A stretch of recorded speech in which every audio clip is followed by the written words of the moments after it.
across the Bifrost, the Mighty Thor podcast, where on each and every episode we explore the world of Marvel's Mighty Thor. I am your host, Ryan Doze, joined today with, two of the mightiest co-hosts the internet has ever had. Eric Teskey is here, and the Fast Guardian is here. And gentlemen, we are at the finale of what many people consider to be the greatest Thor run of all time. That is the end of the Simonson Saga. This is part 13. We are concluding our adventure today. Faz, got to be kind of a few mixed emotions with us finishing the journey today. But how are you feeling walking into this final 2 issues that we're talking about? It's pretty cool, guys. I've made this my pet issue that we need to finish this goddamn run because it's one of the greatest runs of all time. And now that we're here, I'm just thinking about how special the last couple of years of Simonson have been for us and how cool it is to be able to bring it home and to bring it home with 2 people who care so much about these books and who care so much about different parts of these books. Like we got a frog Thor apologist among us, and we've got a tattooed frog Thor apologist, and we have a serpentine man who likes giant Shenron dragons, right? Like it's just that's me. This run has something for everybody. It's also, I went and checked the first costume change in the history of Thor happened in this run, which led to millions of cosplays forward, right? Like it's special. And to reach the end, it's special too. Eric, how are you feeling about this finale episode? Reading the Simonson run really was a moment that solidified me as a Thor comics fan. I was already a Thor fan, and I was reading online of what's the best run to start with? What's the best run to start with? And I kept seeing over and over again, Simonson. You have to read Simonson. It's you started with Simonson? Well, I mean, so I was a few issues into Donny Cates. Yeah. But that was still underway. And so the first run that I read through the entire run. Wow. You didn't start with Jason Aaron, eh? I didn't, no. Wow. That was after, Wow. Yeah, I guess I started with Aaron. Eric started with Simonson. Well, the first full run you did, Faz, was Aaron? Yeah, I was just like Eric, where I was 3 or 4 into Cates or however many it was at the time because it was COVID, and I was like, I need more. And then I got into Aaron, and then I don't think I did the whole Aaron at once because it was too long. Like the 110 issues or whatever. I did the first, I think I got through the death of the mighty Thor, probably. So I got pretty far. And then I came back around, and then I read obviously all of Aaron again later, but it might have been the whole thing, but there was definitely, and then Simonson and Jurgens and JMS I read a couple years ago, then I read again this year along with Fraction and Co. But I think Aaron was my first full, but Simonson I did in 3 weeks together, whereas Aaron was over the course of a year. Any way you cut it, I mean, this is a culmination of, like I said, what many Thor fans would say is the best run of Thor to date. I personally will always argue for Mr. Aaron because he's my favorite, but this is definitely a beloved run, not just amongst Thor fans, but amongst comic fans. Mm-hmm. You will find this run recommended as comic runs I should definitely read, and you're going to see a lot of different answers. But if there's a Thor entry on that list, it's probably going to be Mr. Walt Simonson's. So guys, let's do this. Let's finish up the Walt Simonson run of Thor, starting with issue 381, Ye Old Shell Game. The cover is the Destroyer armor decked out in Thor's garb, approaching some frost giants, stepping on some faces. I wonder what's going to happen. I mean, we've had a lot of covers that were dead giveaways, Faz. So let's just say this one might be a little on the nose. We open up with the frost giants trying to come upon Thor, and we find out that Thor and the Avengers have been fighting Mephisto. Who'd have thought? That is a limited series where it's a Mephisto versus limited series. Fantastic Four, the X-Men, the Avengers, and this issue is actually taking place right after Mephisto faced off against the Avengers. So we see the aftermath of that battle. The Frost Giants come upon the Avengers, and they notice that Thor's armor is empty. And through a series of shenanigans, the Destroyer armor shows up on the battlefield here, and there is a soul inside the Destroyer armor. And Eric and I talked about this a little bit while we were off air, that we do a lot of soul jumping around. So if I misspeak here, I'm going to rely on my two other co-hosts to tell me, the shell game. Where's the soul? Which cup is the soul under right now? We see a series of just brutal, energy-based attacks from the Destroyer. I've always thought the Destroyer armor is just absolutely kick-ass. And we see it go to bat against the Frost Giants. And then we see Thor in the spirit realm fight the Destroyer armor for control of the Destroyer armor. And then at the end of the issue, we see the armor reach down, touch Thor's cape and the clasps for his giant red cape, and then he now dons the belt and the hammer and the winged helmet, the cape, and we see the desiccated body of Thor laying on the ground. We have this incredible visual of this Destroyer armor essentially in the duds of Thor, but man, that shell game is convincing to the end. We where is the soul, everybody? We have a little bit of an interlude story with Curse and Balder and Volstagg leading the remaining Asgardians against another attack of frost giants from Utgard Loki, someone who we've been introduced to more recently in the Al Ewing run. We were talking about Utgard stuff a lot over in that run, but we see them fight against this invasion because, frost giants always be invading Asgard. So, Faz, what is your favorite standout part of Thor 381 Ye Olde Shell Game? I mean, it's got to be the end when the Destroyer. Firstly, the Destroyer wins the battle with the Soul, right? This is the Destroyer who's taken over, and he finds it fun enough to dress himself up like Thor and use Ye Olde Jonathan, Mjolnir itself. That's a Paul Rudd reference for anybody wondering.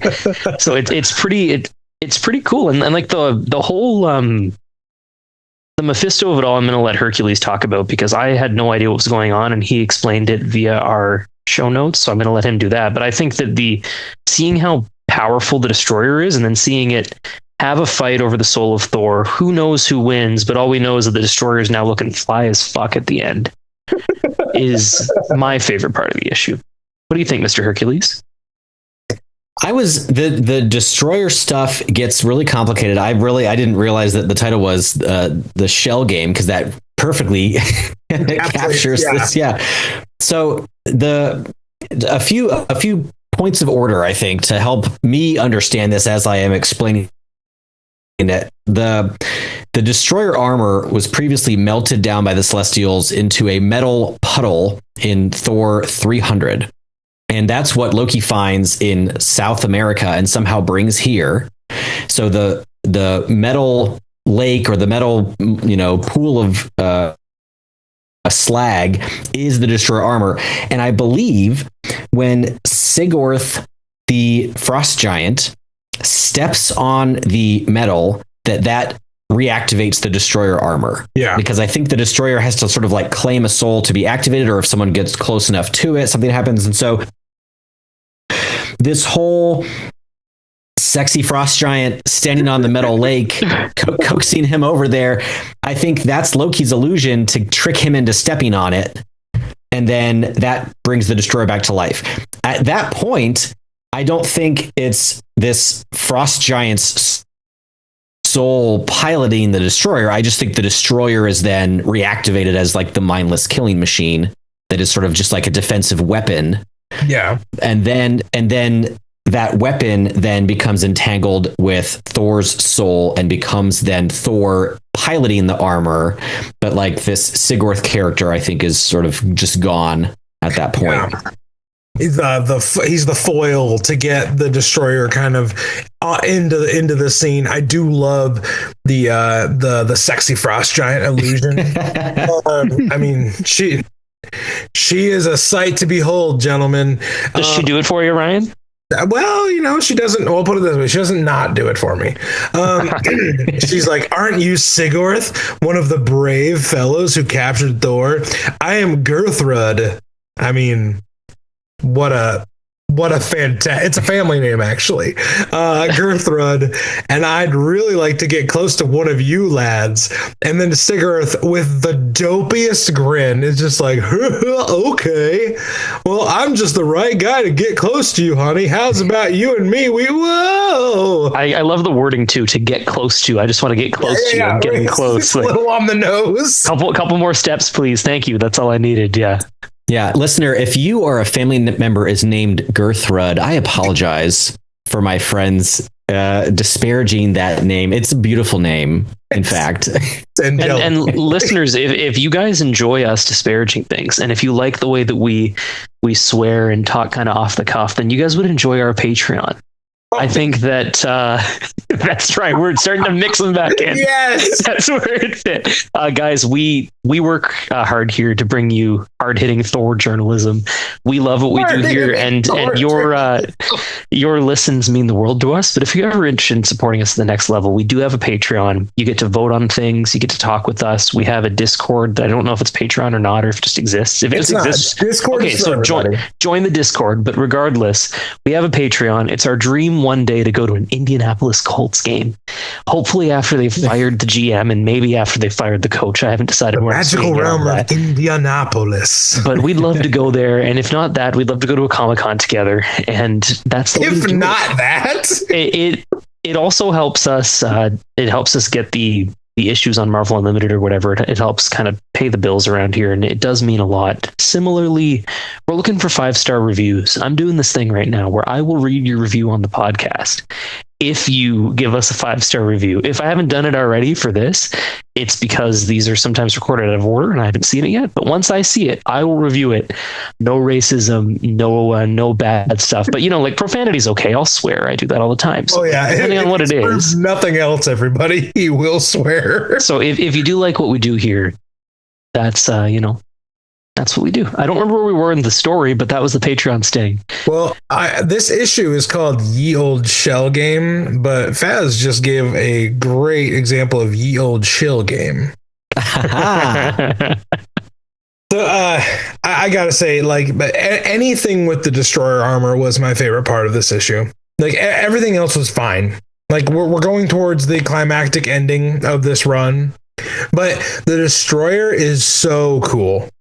Like the fact that it's an item, not a villain, but sometimes it gets lumped in as is it an antagonist? The Destroyer is what the Destroyer needs to be, what the soul inside of it needs it to be. I thought one of the best moments of the original Thor film is the showdown with the Destroyer. Like the Destroyer is so perfectly put into that movie, and it's actually one of the things in the MCU. This may sound like a really bold statement, but it's one of the things in the MCU that they got so right that I just have no notes on. I can't believe I have to disagree with you on this.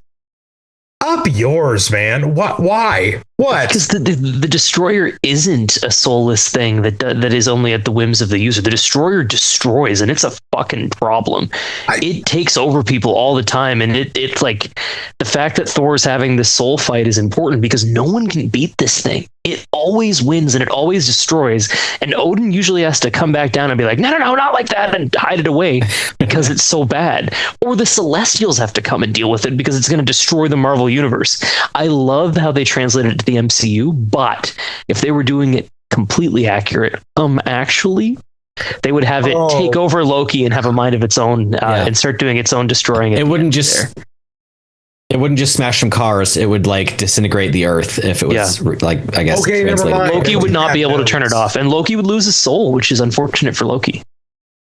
But the look of it is spot on. The look is really perfect. Cool. And the power is perfect. I think they did it like for what the MCU is. It needed to be the way it was. I think they adapted it perfectly.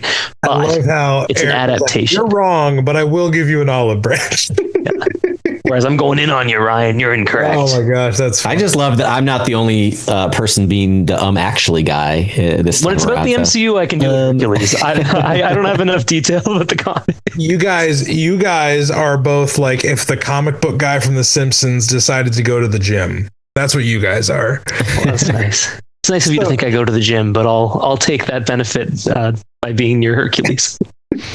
Can I talk a little bit about Mephisto? Yeah. Please do. Then we'll move to 382. This is the Mephisto of it all. Is sort of, it kind of sucks, and it kind of makes me think like I really wish they didn't in the last two issues, because at this point Walt would have known this is like the second to last issue. Yeah. I wish they wouldn't have tried to do a crossover. It didn't need to happen. Right. And it was unnecessarily confusing. Why is this ring of fire around them? How did the East and West Coast Avengers all get there together? Why are they unconscious? It's not like a cool teaser. It's just extra complicated in an already really complicated issue. I can't believe this is the answer, Eric. I thought that it had to be something really cool in Mephisto that they were doing, and then I read your summary. No, Please tell the listeners why it's here. The whole thing is they go there and back again, and it's as if it never happened, and so you really didn't even need to do it at all. So Mephisto finds Thor's body, gives him the power to speak. He's jellied flesh. Which is why I made that joke last time we recorded, listeners. It wasn't a sex thing. It was... it kind of sounded like a sex. KY jelly flesh. It was a little bit of a sex. Oh, fucking God. He's just a bag of jelly. And so he's talking and he's in incredible pain, right? He's in so much pain because obviously he would be. So Mephisto makes this flame wall around the scene. He offers to give Thor the chance to die. And Thor's like, tempting because this pain sucks. And Mephisto's offering him like, you're going to be an honored guest. You'll be second in command in my realm. It'll be great. And Rogue helps Mephisto remove Thor's soul from his body and puts it in mystic mylar, which comic fans, it's as dumb as it sounds. You know, the mylar comic bags that you keep your special books in because they're extra sturdy. It's mystic mylar. He puts Thor's soul in a plastic baggie and does a little bit of, but does it have an acid free piece of cardboard? That's right. The question. Is it acid free? Because you got to save that thing. It's got to be really good. And so Hela and Mephisto do a little bit of grab bag and like, who's got the soul? Thor's soul acts up and just is a big pain in the ass in hell. And so Mephisto's like, yeah, maybe having his soul around in hell isn't the best idea. It's kind of annoying. He's kind of a pain in the ass. He's like raising hell, so to speak. And so it all concludes where they put the soul back into the jellied body. And then that's where we find it again here. And so the soul leaves and comes back and it's right where it was. One of the best parts of that comic was when the Avengers take Thor's mask off. And this actually kind of goes back and forth. When they take the mask off, the body is still in there and it is repulsing. And they're like, put the helmet back, put it back, please. And Cap's like, yeah, like, let's put that back. Because his face is jelly, right? And so I think it's just drawn being like it's empty. Maybe his face is so jelly that it's just receding to the back of the helmet. Do we get to see it? Like in the comic, does it show the gross jelly face? Everybody looking disgusted, and then they put the mask back on. Oh, put it away! And then they're burning. Hela causes everybody to forget, and that's why everybody like leaves in a stupor and they all like fly back. It's like because Hela wanted them to, so it didn't need to exist at all. Like I really liked when the Frost Giants tied the scarf around the face of the helmet to keep the jelly inside, because then they can beat the crap out of this thing. And Stretch Armstrong is full of goo, and he's not going to fall out the face mask. Is full of goo. But that was my interpretation, that his body is still in there the whole time.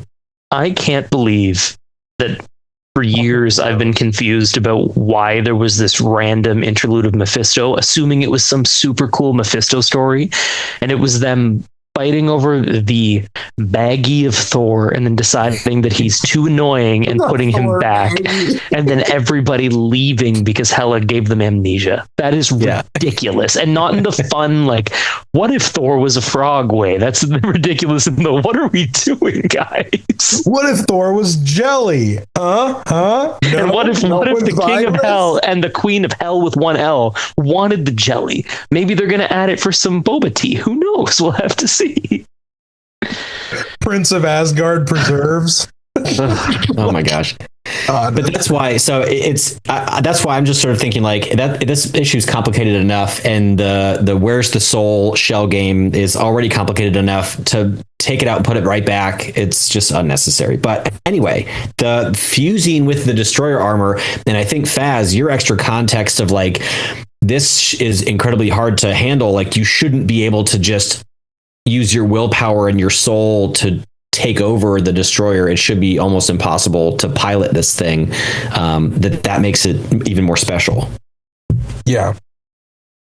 I do love their wrestling match. They're trying to like gain the upper hand on each other, and Thor says, and for who can truly fathom the limits of the wise wisdom of Odin? Come, my friend, there can be no going back now. We must return to the real world where lies my broken body and your unmoving shell. The only one of us will emerge from this mystic realm alive. To the strongest belongs the victory. And after every like little paragraph, the destroyer armor is just like, no. Oh, God, Walt. Ryan, firing on all cylinders. What's that move called? Is that an arm bar? What are we looking at here? No, that is more. Oh God, I hate that I know this. It's more of like a rear naked choke, because at one of the panels he's got his arm around the destroyer. I mean, trying to choke out a suit of armor. That's kind of pointless. But yeah, it's like a rear naked choke, and then he has like I don't know, like an underhook behind both arms. It's kind of an interesting move. Not really I don't know. It's like he's not trying to wrestle him. He's more trying to just restrain him. Yeah. Which is funny because if he was trying to subdue the armor, he would, I don't know, be doing a different kind of move there. I don't know. It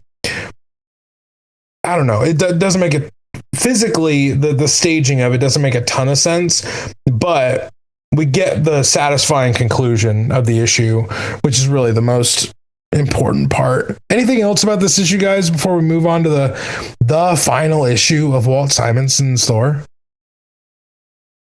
One quick question. Do you guys think that he shortened up any of his plans to make sure he ended on 300? Because I think he did. You think why?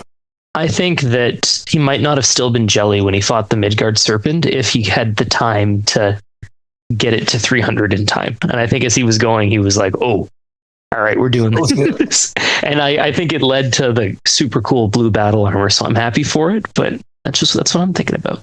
Huh. It's almost like you should have asked him when he was a guest on the show. Yeah, Baz. Eric, we got a grand total of 6 questions in that 3-hour interview. That's true. Okay. In our defense, that man was chatty in a very good way. Again, I don't want to disparage it. Yeah, we learned more from the things that he wanted to tell us than we ever would have learned from the things that we were going to ask him. But there's a reason why we didn't ask random little questions like that, because it would have turned into 45 minutes on why Costco has the best little peanut covered nuts in a very fun way. Listeners, go re-listen to that episode. I'm going to do that after that. Join the Patreon so you can get the full version. There's extra pieces. Oh my gosh. Yeah, it's nuts. We are finally to the last issue, guys. We are at Thor 382. And the title of this issue is aptly Journey into Mystery. Going back to the roots. And there's a lot that goes on in this issue. It is a 40-page comic. So I'm going to hit just some highlights, and then the guys and we're just kind of fill in the gaps here. Thor goes to hell. And I know that sounds like the title of a really bad like Marvel Comics slasher movie, but Thor goes to hell, and he interacts with Garm, he interacts with the keeper of the bridge, and he basically does the whole thing that they did a while ago when they had to escape hell, right? But in reverse this time. Yeah. So when they descended into hell with Balder and the Executioner after the Surtur saga was done, and they were like, Hela, give us all the souls of the Midgardians that, were taken by Surtur. And she was like, nah, man. That whole journey took them 9 days. It specifically says in here, it took him 9 minutes. He is mega pissed. Like, he is ready to wreck shop on a nuclear level. Or is the Destroyer mega pissed? Who can say? Whoever's inside the armor, whoever is piloting the ship. But really, the Destroyer just absolutely wrecks shop. There's so much great art in here, interspersed with returns to Asgard, where Balder, Volstagg, and Curse, and a few of the kids that are still with it, they're trying to fight off the frost giants with kind of like almost like Home Alone tactics. They're just like, hey, look over here, bonk, or like, hey, Balder's trying to go Super Saiyan again, and he just can't get it up because we know he lost that power way back when. But Thor has a great back and forth with Hela, and whoever is in the Destroyer armor has a good back and forth with Hela and oh gosh, Faz, your voice is inner monologuing as I'm trying to explain this story. Okay, listeners, Ryan's about to spoil a key part of the end, if only because it'll make it way more simple to explain. Ryan, can you explain the shell game, please? Who is piloting the armor? I'll be honest, at this point in the issue, I forgot. Okay, it's Thor, and Thor is pretending to be the Destroyer in order to exact his revenge, as it were. 1,000 thank yous. So Thor is going back and forth with Hela, and Hela, I told Eric this before we hit record on this one. I was like, Hela does so much talking in this issue.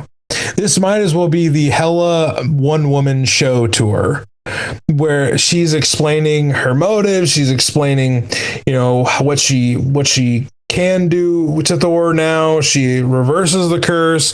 She puts Thor's body in a crystal shell. The Destroyer armor ends up being in a crystal shell. There's so much different stuff that goes on with Hela, the Destroyer armor, in hell before Thor returns back to Asgard.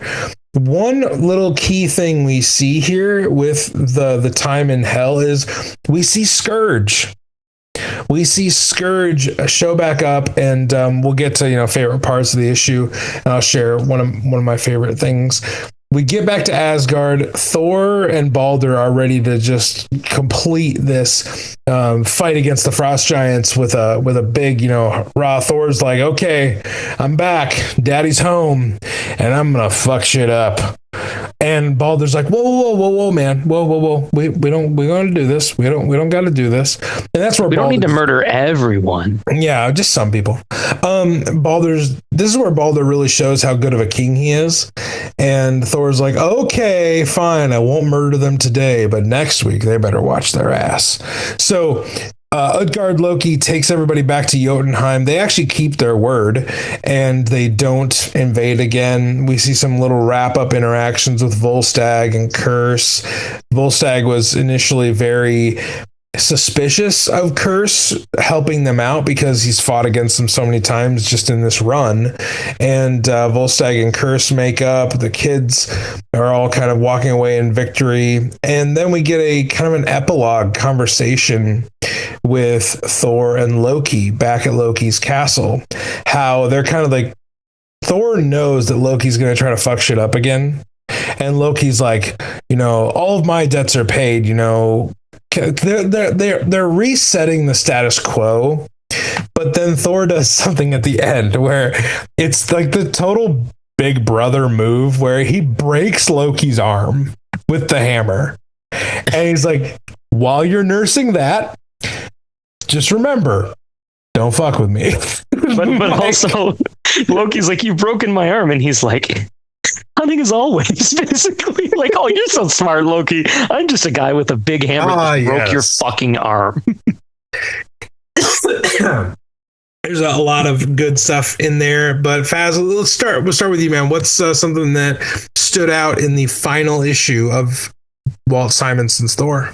I assume we'll get to the end later, so I don't want to make that my point because that is my favorite part, but I don't want to start there. I feel like it would be apt for us to read that at the end. I think the ability of the Destroyer armor to just melt what was a huge arc, just speed run it in 9 minutes and just dominate everybody. You see it's essentially the power is like Kirby-esque. It's like celestial, it's Odin. It's one of the strongest versions of Thor, to the point that I've sent a message to our group chat as we were rereading this that we should do a Patreon episode on what the most powerful Thor is. So listeners, join our Patreon to do that. Power ranking. Yeah, like Rune King versus this versus King Thor from Aaron versus Allfather Now, all that kind of stuff. Anyway, seeing the Destroyer just wreck shop, truly scare the god of death, is something that's really impressive. And the way that he consistently uses his wits to pretend to be the Destroyer, play this entire kind of chess game to outwit Hela to get his entire body back, even faking it out when she tries to restore it, and he's like, nope, I'm the Destroyer, I don't want this, I want something more. It's just really impressive to see how far Thor has come from the rash young prince to someone who is this much of a worthy general. Hercules, what do you think?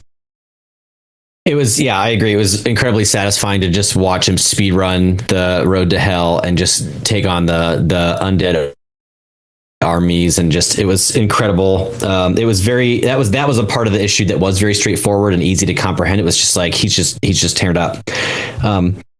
I thought that it was very satisfying. I am kind of somebody that like, I think Donny Cates used the expression like, I'm not afraid to break my toys, in talking about like making changes to characters or like really kind of doing things that really messes with them.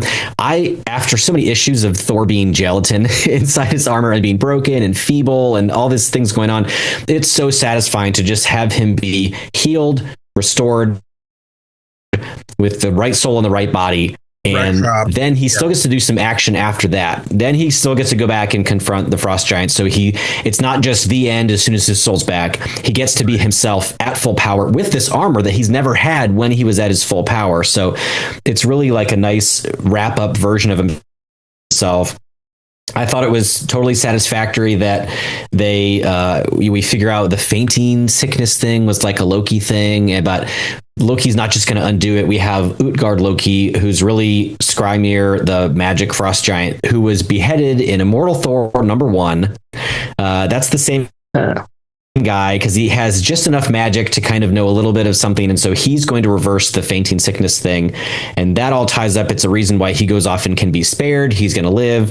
Thor is not just on a murder rampage. He's trying to be more he's back to his old self. In other words, he's willing to kind of think things through and be strategic. He's not just Destroyer armor tearing shit up. No, I think that's really good that we actually do get to see Thor restored, and we're not just like rushed to the finish and then just like, oh, okay, well, who knows what happens next month kind of stuff. And unlike a modern comic that has a long run like this, we don't get like a farewell letter. We don't get okay. I mean, there's like 4 paragraphs in the Hammer Strikes letters at the end, but it's not the same as the big one. I don't think I have that.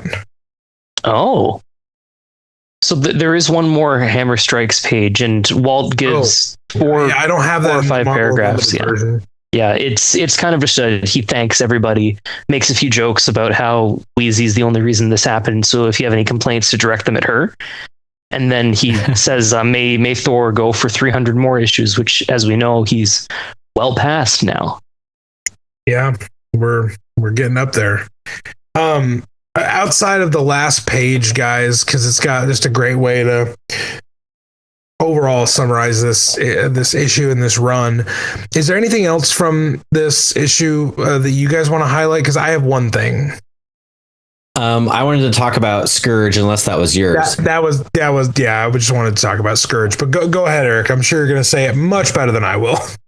Well, Scourge gets epic backhanded by the Destroyer armor, and Thor has to come over and apologize later and say, hey, I was kind of putting on this act like I was a killing machine out of control. He's like, I really respect you, man. Like, you're the real deal. And Scourge is like, did you ever have that toast to me? Did you ever have that drink to me? He's like, no, I've been meaning to. Shit's been crazy. It's a lame answer. I died, man. I mean, so did Thor almost. I love the camaraderie in this moment where they're reunited, and really you see the continuation of Scourge's valor. Mm-hmm.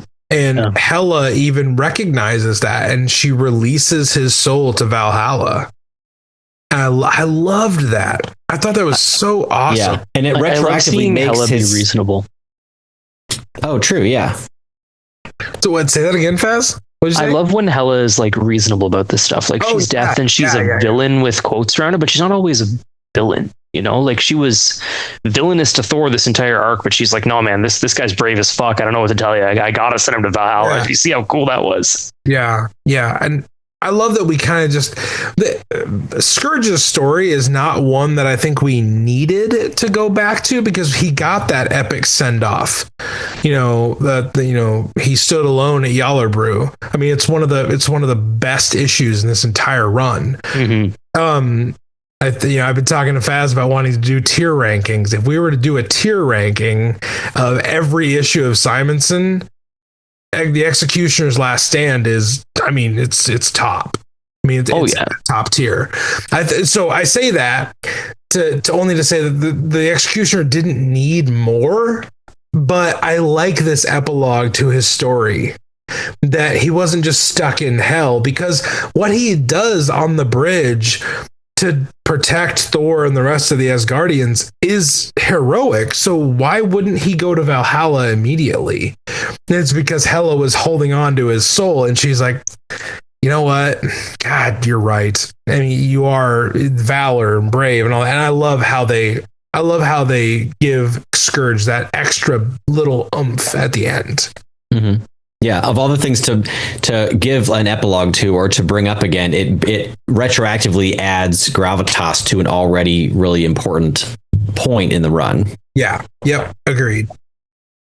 Baz, do you have any final thoughts on this issue? And then maybe we'll just do a kind of a general epilogue for the Simonson Saga. Well, I mean, I'd be remiss without being the cosplayer in the room talking about the fact that many a time I've considered whether or not a Destroyer Thor needs to be something that I need to cosplay. Ooh. I don't think it could translate well in real life, at least with my skills. Maybe someone who's better than me could do it, but it's freaking cool, man. It's a cool look, and someone out there needs to do it justice. But I've got nothing further to add, except when we're ready to talk about the last couple issues, and then Simonson or last couple pages, and then the run as a whole.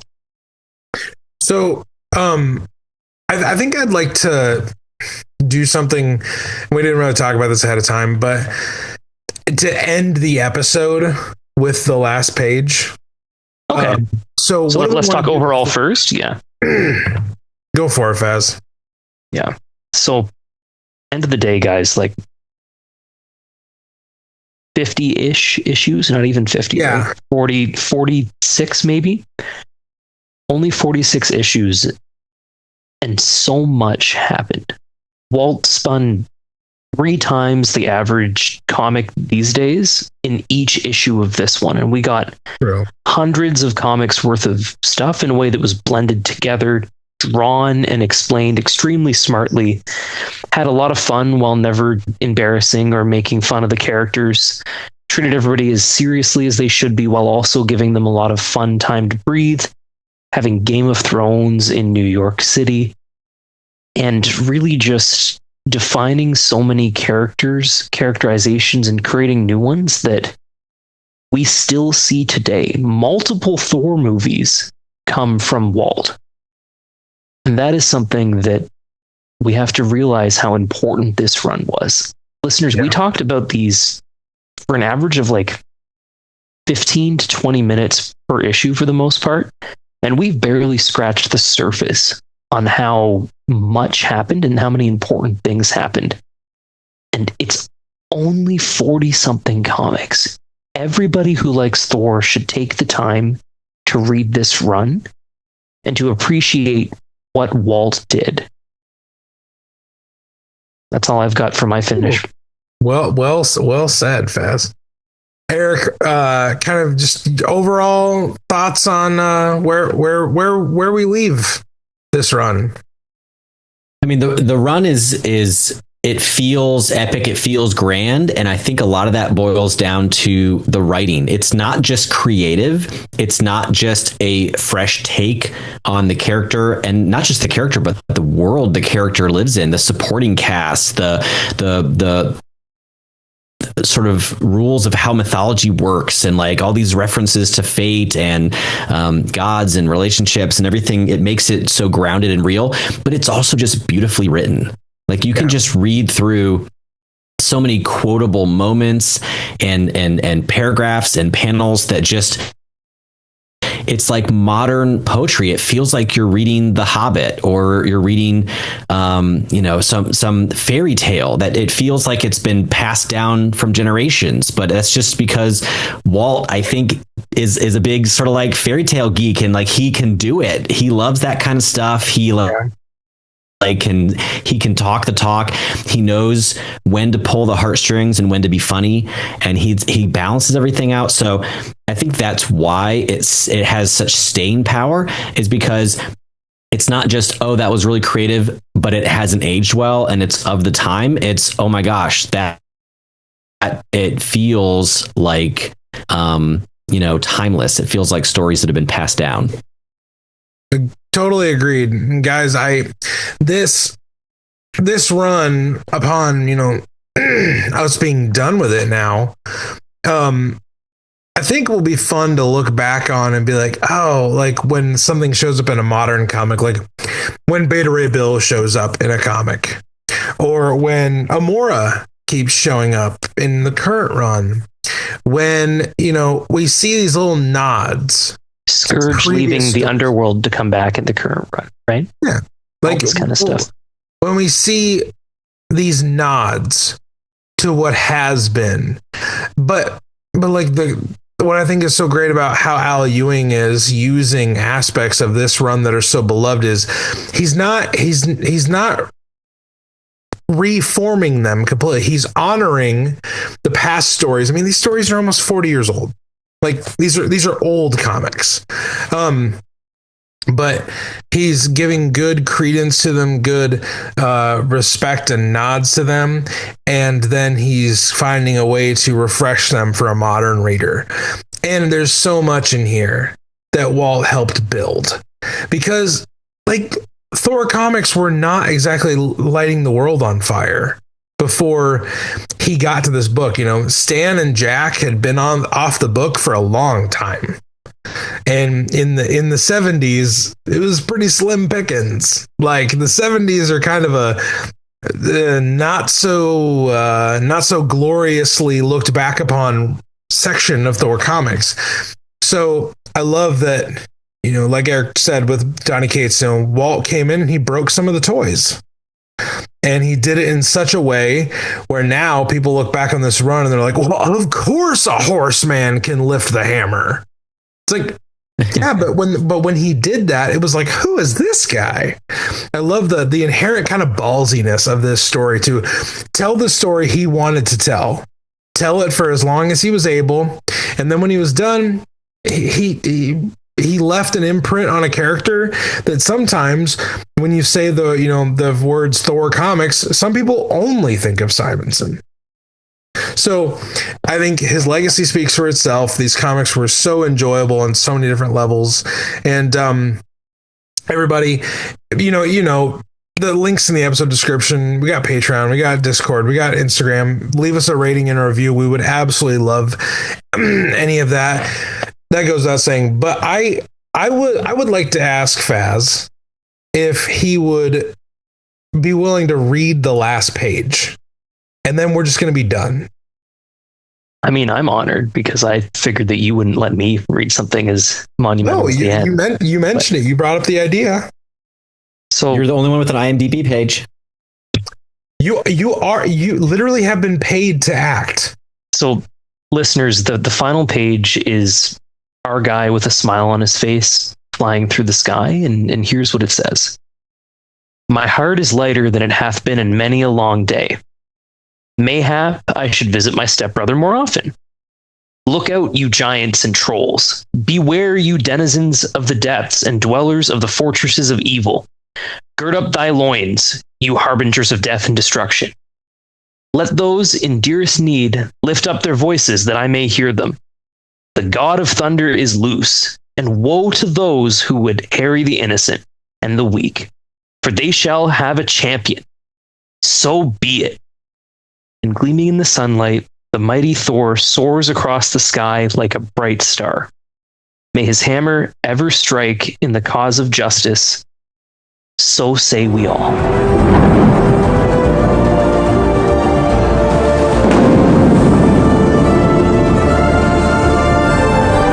Whosoever holds this hammer, if it be worthy, shall possess the power of